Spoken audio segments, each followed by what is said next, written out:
Hello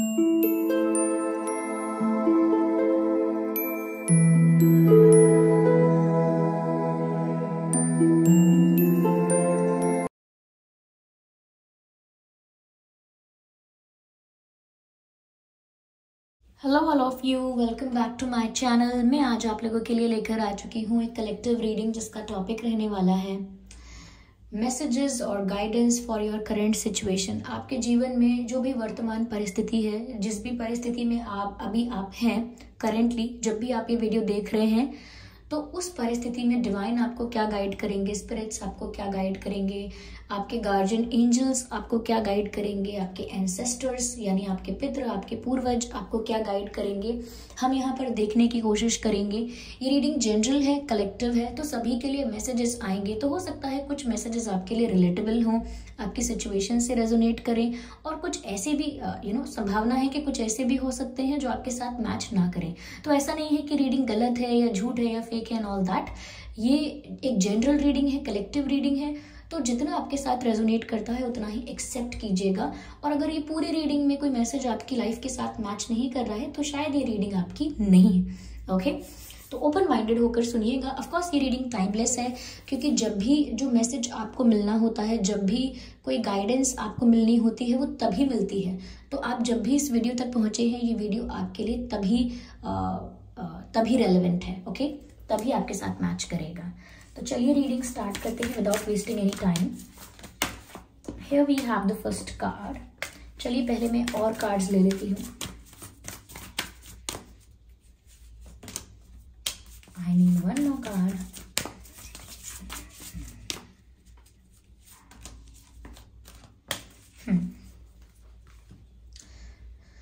तो पहले हमारे पास ये 3 कार्ड्स हैं।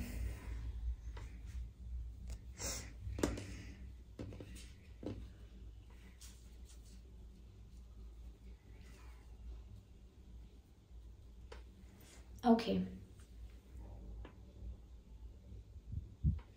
व्यूअर्स, मुझे यहाँ पर ऐसा लगता है कि आपके करंट सिचुएशन के लिए यहाँ पर सबसे पहली गाइडेंस ये है, be bold and make the first move. पहली चीज ये व्यूअर्स कि आपको ना थोड़ा बोल्ड होना पड़ेगा। मुझे लगता है आप थोड़े सेंसिटिव, थोड़े इमोशनल इंसान हो, बहुत जल्दी भावुक हो जाते हो, किसी की पीड़ा देखकर बहुत करुणात्मक हो जाते हो, किसी को दर्द में नहीं देख सकते, किसी का रोना नहीं देखा जाता, तो लोग आपको इजीली इमोशनल कर भी लेते हैं। या फिर जो लोग जानते हैं कि आप बहुत सेंसिटिव हो, वो आपके साथ थोड़े हार्श हो जाते हैं, थोड़े रूड हो जाते हैं, आपको इग्नोर अवॉइड करने लगते हैं, आपको साइलेंट ट्रीटमेंट देते हैं, कुछ भी वियर्ड बिहेव करते हैं जिसकी वजह से आपके सेंटिमेंट्स हर्ट हो जाते हैं।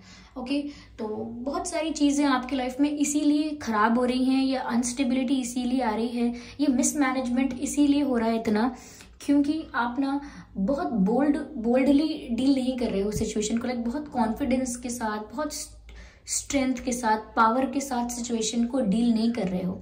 आप ना दूसरों को अलाउ कर रहे हो, दूसरों को वो फ्रीडम दे रहे हो कि वो आपके इमोशंस को, आपके माइंड को कंट्रोल कर सके। देखिए, माइंड को कंट्रोल करने की बात जब मैं कहती हूँ, इसका यह अर्थ नहीं है कि मैं दिमाग को कंट्रोल करने की बात कर रही हूँ। दिमाग एक एक ऑर्गन है, ब्रेन है, वो एक ऑर्गन है, वो हम देख सकते हैं कि ये ब्रेन है, लेकिन माइंड कोई ऑर्गन नहीं है। माइंड को हम देख नहीं सकते, ये एक इल्यूजन है। माइंड अपने आप में एक इल्यूजन है, ये रियल में एग्जिस्ट नहीं करता। Of course you know, right? तो माइंड रियल में एग्जिस्ट नहीं करता, लेकिन जब आपके इमोशंस को कंट्रोल करने की बात हो रही है तो आप समझ लीजिए कि वही बात है कि आपको आपके माइंड को कंट्रोल करने की बात हो रही है या आपके इमोशंस को कंट्रोल करने की बात हो रही है। It is same. Okay, there is no difference in it. तो यहाँ पर लोग ऐसे आपके भावनाओं का फायदा उठाकर आपको हर्ट कर सकते हैं, और हर्ट करने से प्रॉब्लम क्या होती है, आप कॉन्फिडेंस लूज कर देते हैं, कॉन्फिडेंस लूज करते हैं और बिखर जाते हैं। और जब बिखर जाता है इंसान तो वो प्रॉपर मैनेजमेंट, प्रॉपर ऑर्गेनाइजेशन, अपने आप का मैनेजमेंट, अपने आप का ऑर्गेनाइजेशन, अपनी लाइफ को ऑर्गेनाइज्ड नहीं रख पाता। ओके, बहुत कॉन्फिडेंट नहीं रह पाता, बहुत बोल्ड और स्ट्रांग नहीं रह पाता अपने डिसीजंस में। तो यहाँ पर आपके लिए ये गाइडेंस है लाइफ के लिए और करंट सिचुएशन के लिए कि बोल्ड हो जाइए। लोगों की बातों से, लोगों के लिए गए एक्शंस या किए गए व्यवहार से अफेक्ट होना बंद हो जाइए, क्योंकि अफेक्ट जितना ज्यादा आप होंगे उतना ज्यादा कंट्रोल और की जो है चाबी जो है वो उनके हाथ में चली जाएगी आपको ट्रिगर करने की। तो इसीलिए थोड़ा आप अपने कॉन्फिडेंस में, अपनी ताकत में, अपने पावर में रहिए। और यहाँ पर ऐसा दिखाया जा रहा है कि अगर आप किसी से प्यार भी करते हैं, if you are in love with someone, और बहुत डर रहे हैं, कन्फेस नहीं कर पा रहे हैं, कन्फ्रंट नहीं कर पा रहे हैं, सामने से अप्रोच नहीं कर पा रहे हैं, तो कॉन्फिडेंस गेन करके, कॉन्फिडेंस गैदर करके, गेन करके, स्ट्रेंथ गैदर करके आप अप्रोच कर सकते हैं। बट बहुत डिग्निटी के साथ अप्रोच करना है, बहुत ग्रेस के साथ अप्रोच करना है। ऐसा नहीं कि फ्लर्ट लगे, ऐसा नहीं कि बहुत कैजुअल लगे। ओके, तो ऐसा नहीं करना है कि अपनी फीलिंग्स का मजाक उड़वाना है। अगर आप कोई एक्शन ले रहे हैं और कॉन्फिडेंस के साथ और बोल्ड होकर ले रहे हैं, तो दिखना चाहिए that you are doing it in a dignified manner with respect and with grace. Cheap नहीं दिखना चाहिए। ओके, यहाँ पर ऐसा भी लग रहा है व्यूअर्स के ना, लोग या परिस्थिति ऐसी उत्पन्न हो सकती है, या लोग इस तरह से आपके आसपास हो सकते हैं जो कुछ करने के लिए आपको विवश करें। और हमेशा ऐसा नहीं होता कि जब हमें कोई विवश करता है तो वो बोलता है कि ऐसा करो। करोगे कैसे? नहीं, करना तो पड़ेगा। सिर्फ यही तरीका नहीं है विवश करने का, 1000 तरीके हैं। ओके, लोग अलग अलग तरीके से विवश करते हैं। और परिस्थितियों का तो हम जानते ही हैं कि जब परिस्थिति कोई ऐसी आ जाती है तो इंसान, मनुष्य खुद ब खुद विवश हो जाता है, यानी मजबूर हो जाता है एक्शन लेने के लिए, डिसीजन लेने के लिए। तो परिस्थिति ऐसी आ सकती है और लोग ऐसी कोई बात कर सकते हैं जो आपको ऐसा लगे कि आप अंडर प्रेशर हैं और आपको ये करना ही पड़ेगा। लोग बोलेंगे ए या बी में से चुन लो, अभी समय है, चुन लो, इन दोनों में से चुन लो, ऐसा बोलेंगे बार बार। तो आपको ना उनकी बातों में जल्दी नहीं आना। लाइक आपको अपना टाइम लेना है। आपको जो टाइम चाहिए डिसाइड करने के लिए या सोचने के लिए कि आपको करना क्या है। कोई और आपको ऑप्शंस नहीं दे सकता कि ए या बी करो। हो सकता है आप अपने लिए सी रास्ता क्रिएट करो, हो सकता है अपने लिए डी ई एफ कोई भी रास्ता क्रिएट करो आप। तो किसी और को ना अपने आप को कंट्रोल मत करने दीजिए। कोई अगर प्रेशराइज करता है, चाहे वो इमोशनल होकर करे, मैनिपुलेट करके करे, या फिर ब्लैकमेल करे, कुछ भी हो सकता है। ओके, एनीथिंग, तो फिर भी आप अपना टाइम लीजिए। हो सकता है कोई आपको इंसल्ट करे, मजाक उड़ाए कि आप अब तक यही नहीं चुन पा रहे हैं। Okay, people do that. तो किसी के किए हुए इंसल्ट से, या कोई आपका उपहास करता है, मजाक उड़ाता है, उस चीज से भी अफेक्ट नहीं होना, क्योंकि वो एक प्रोवोकिंग तरीका होता है। जैसे लोग इमोशनल करते हैं तो लोग प्रोवोक भी करते हैं कि मैं शायद इसे प्रोवोक करूं तो ये ऐसा कर ले। तो प्रोवोक भी नहीं होना है। ओके, अगर आप गुस्से में जल्दी आ जाते हैं, जल्दी अग्रेसिव हो जाते हैं, तो वो भी एक वीक पॉइंट है जिसका लोग फायदा उठा सकते हैं। तो इसीलिए समय लेकर डिसीजन लेना है। तो मेन बात यह है, समय लेकर डिसीजन लेना है, चाहे करियर को लेकर, बिजनेस को लेकर, प्यार को लेकर, हेल्थ को लेकर, फैमिली को लेकर, XYZ किसी भी बात को लेकर आप निर्णय ले रहे हैं और परिस्थिति भी ऐसी आ गई है कि जल्दी से कुछ करना है, तो भी आराम से शांत दिमाग के साथ सोच कर कीजिए। ऑफकोर्स जब कोई परिस्थिति सामने आती है तो आप ये नहीं कह सकते कि अब परिस्थिति तो आ जाइए, अब मैं 1 हफ्ते बाद डिसीजन लूंगा। ओके, लोगों के साथ ऐसा हो सकता है, लेकिन सिचुएशंस के साथ ऐसा नहीं कर सकते आप। तो बहुत पीसफुल माइंड से डिसीजन लीजिए, वहां पर जल्दबाजी में मत लीजिए, क्योंकि यहाँ पर ऐसा लगता है कि बहुत जल्दी कुछ जज कर लेना, बहुत जल्दी कुछ डिसाइड कर लेना, बहुत जल्दी किसी कंक्लूजन पर आ जाना और बहुत जल्दी आउटकम निकाल लेना यहाँ पर थोड़ा सा भारी पड़ सकता है आपकी वर्तमान परिस्थिति के लिए। तो जो भी परिस्थिति है, या कोई इंसान ऐसा है, या कोई परिस्थिति ऐसी है, तो बहुत जल्दी जज मत करना कि थोड़ी सी चीज़ों से, थोड़े से टाइम में आपने जज कर लिया, या बहुत जल्दी किसी चीज़ का कंक्लूजन, मतलब पूरा आधार मत निकाल देना कि अच्छा इस सब का मतलब ये है। बहुत जल्दी कंक्लूड मत करना। हो सकता है अभी बहुत सारी चीज़ें और ऐड करनी हो, फिर कंक्लूजन निकल कर आए, तो जल्दी कंक्लूजन मत बनाना। अक्सर आपने देखा होगा, जैसे जब हम क्वेश्चन का आंसर लिखते हैं एग्जाम में, तो मान लीजिए हमें कुछ पॉइंट्स अभी फ्रेश याद हैं, तो हमने वो 3-4 पॉइंट लिखे और फिर आंसर को कंक्लूड करने लगे कि this is how, this means this and that, conclude करने लगे। लेकिन फिर कंक्लूड करते करते याद आया, अरे मुझे 2 पॉइंट और याद है, अभी ये आंसर और बेटर हो सकता था, मैंने कंक्लूजन लिख दिया, अब मैं क्या करूं, मैं इसको इसको कट लगाऊंगा तो भी ठीक नहीं है। तो इसका मतलब ये है कि जल्दबाजी मत कीजिएगा कंक्लूजन लिखने में, यानी कि लाइफ में जो भी कंक्लूजन आप लिख रहे हैं, किसी भी चीज के कंक्लूजन पर पहुंच रहे हैं, don't be in a rush, okay.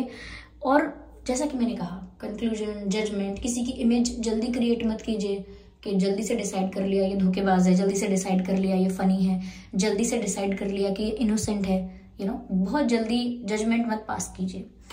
तो अगर ऐसा करते हैं तो फिर आपको इसका प्राइस पे करना होगा, you will pay for that, okay. Okay, जो लास्ट एंड सबसे ब्यूटीफुल मैसेज है वो है balance between spirituality and practicality, full moon in Pisces. Interesting, balance between spirituality and practicality, how? देखिए व्यूअर्स, आपको उतना ही स्पिरिचुअल होना इम्पॉर्टेंट है जितना कि रैशनल और प्रैक्टिकल। इमोशनल इंटेलिजेंस और इंटेलेक्चुअल इंटेलिजेंस जो ह्यूमन ब्रेन में होती है, ह्यूमन माइंड में, ब्रेन में होती है, वो बैलेंस्ड फॉर्म में होनी चाहिए। If it is not balanced, it is destructive for you. Like अगर आप बहुत ज्यादा इमोशनल रहेंगे तो अगेन वही बात कि सब कुछ इमोशनल होकर करेंगे और सब कुछ इमोशनल होकर नहीं किया जाता है। अगर आप बहुत ज़्यादा रैशनल प्रैक्टिकल रहेंगे तो वो एकदम ब्रूटल हो जाएगा, ब्रूटल सेंस ऑफ लिविंग हो जाएगा। आपके एक्शंस में, बिहेवियर में ब्रूटैलिटी और इनसेंसिटिविटी आ जाएगी। इनसेंसिटिव, या that's the word I was looking for. ये हो जाएगा जो कि अच्छा नहीं है। आपको दोनों का बैलेंस मेंटेन करके रखना है। जहां पर स्पिरिचुअल इमोशनल होने की जरूरत है, मैं स्पिरिचुअलिटी को और इमोशंस को सेम नहीं कह रही हूँ, जहां पर स्पिरिचुअल होने की जरूरत है वहां पर आप आध्यात्मिकता से ही काम लीजिए, ओके। लेकिन जहां आपका लॉजिक यूज करना चाहिए आपको, जहां पर आपको आपका दिमाग, आपकी प्लानिंग, आपकी कैलकुलेशन, आपका ब्रेन यूज करना चाहिए, यूज कीजिए, ओके। तो यहाँ पर ना डिसबैलेंस नहीं होना चाहिए।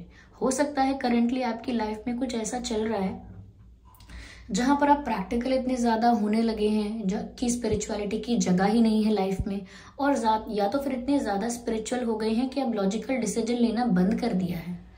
आपने ऐसा मान लिया है कि अगर कोई इंसान स्पिरिचुअल है तो उसको इन चीजों से क्या मतलब, उन चीजों से क्या मतलब, अब तो कुछ भी होने दो और दिमाग लगाना ही बंद कर दो, रैशनली सोचना ही बंद कर दो। तो ये भी नहीं करना है, okay. Logical thinking is a capability of human mind. ये कोई वीकनेस नहीं है जो इसे हम हटा दे। लॉजिकल थिंकिंग को, लॉजिकल रीजनिंग को हम हटा नहीं सकते क्योंकि this is important part of our life, okay. तो दोनों का बैलेंस मेंटेन कीजिएगा, that is very important in your life right now. चलिए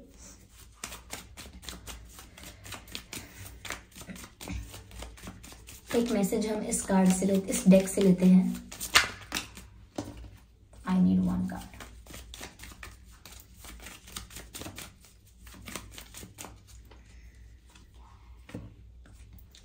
star ancestor, interesting. Star ancestor, follow the voice of your soul. जो आपकी अंतरात्मा कहती है उसे जरूर फॉलो कीजिए। Do not ignore and avoid your intuition. अंतरात्मा यानी आपकी इंट्यूशन। देखिए, जो भी आपके जो डिवाइन स्पिरिट्स हैं या आपके एंसेस्टर्स हैं, जो भी गार्जियन एंजल्स आपको गाइड करना चाहते हैं, कुछ बताना चाहते हैं, किसी चीज से प्रोटेक्ट करना चाहते हैं, वो आपको कैसे मैसेज देंगे? एंजल नंबर्स दिख सकते हैं आपको, एंजल नंबर्स, सपने दिख सकते हैं आपको, सपनों में दिख सकता है आपको, और या फिर आपको आपकी इंट्यूशन गाइड करेगी। तो आपको ना अपनी इनर जो वॉइस है, इनर वॉइस जो है उसको ना किल करने की ज़रूरत नहीं है, सप्रेस करने की ज़रूरत नहीं है, और इग्नोर तो बिल्कुल नहीं करना है।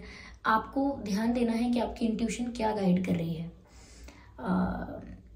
जब आप किसी ऐसे इंसान के साथ बैठते हैं जिसकी एनर्जी बहुत नेगेटिव है, जो बहुत इनसिक्योर है, जो आपके लिए गलत सोचता है, आपके लिए गलत प्लान करता है, जिसकी पूरी थिंकिंग ही आपको लेकर गलत है, ओके। तो हमेशा वो इंसान कितना भी स्वीट बात करे आपसे, कितना भी मीठा बन के आपसे बात करे, आपको ना उस इंसान के साथ बैठकर बहुत हैवी फील होने लगेगा। क्योंकि ऐसे जो लोग होते हैं जो बहुत नेगेटिव एनर्जी के होते हैं, वो एनर्जी सकर्स होते हैं। एनर्जी सकर्स यानी कि वो आपकी एनर्जी को सक करते हैं और आपको एनर्जेटिकली वीक करते हैं, एनर्जेटिकली एग्जॉस्ट करते हैं। तो हमेशा जब भी ऐसे इंसान से आप मिलेंगे ना, आप बहुत ज़्यादा थका हुआ महसूस करेंगे, टायर्ड फील करेंगे, जबकि आपने कोई काम नहीं किया होगा। आपको ना उस इंसान के साथ बैठकर बहुत ज़्यादा प्यास लगेगी, बहुत आप कहेंगे कुछ पीते हैं, पानी चाहिए, ये वो, कुछ बार बार आपको प्यास लगती रहेगी, पानी ज़्यादा पियेंगे आप, ओके। ऑफ कोर्स यहाँ पर कुछ बायोलॉजिकल रीजंस हैं कि ऐसा नहीं है कि बॉडी को पानी नहीं चाहिए होगा, हाँ ऑफ कोर्स, लेकिन बात यहाँ पर ये भी है कि ये कुछ साइंस है ऐसे लोगों के, तो ज़्यादा प्यास लगेगी, ज़्यादा थका हुआ महसूस करेंगे आप बिना काम किए, और जब आप उस इंसान से मिलने के बाद घर भी आएंगे लौट कर, तो आपको ना सर में बहुत दर्द होगा, हैवी फील होगा। तो ये कुछ साइंस है कि आप ऐसे इंसान के साथ हैं जो एनर्जी सकर है, जो आपको एनर्जेटिकली एग्जॉस्ट कर रहा है। ओके, तो ये सब आपकी इंट्यूशन आपको बताती है, लेकिन आप इग्नोर करते हैं। Okay, pay attention to that. चलिए एक डिवाइन मैसेज और लेते हैं आपके लिए।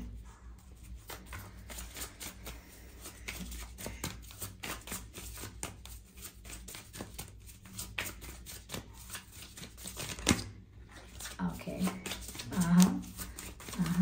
आई need one card. Improving health.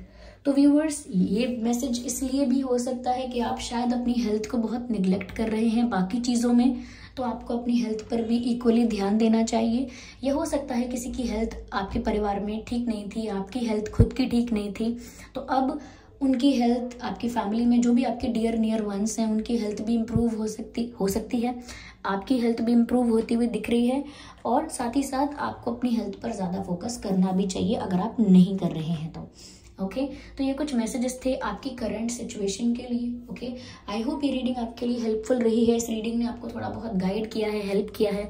अगर 1% भी गाइड किया है तो आप कमेंट करके ज़रूर बताइएगा। वीडियो को लाइक करना बिल्कुल ना भूलें, सब्सक्राइब करें ड्रीम टैरो चैनल को और बन जाए हमारी फैमिली का हिस्सा। बेल आइकन को ज़रूर प्रेस करें ताकि जब भी मैं कोई वीडियो लेकर आऊँ सबसे पहले वो आप तक पहुँच सके। ओके व्यूवर्स, चलिए फिर मिलते हैं हम अगली रीडिंग में। उससे पहले ध्यान रखिएगा कि मैं पर्सनल रीडिंग्स नहीं देती हूँ, तो कमेंट्स में दिए हुए किसी भी कॉन्टैक्ट डिटेल का विश्वास ना करें। ओके एंजल्स, बाय बाय, मिलते हैं अगली रीडिंग में। Bye bye, take care.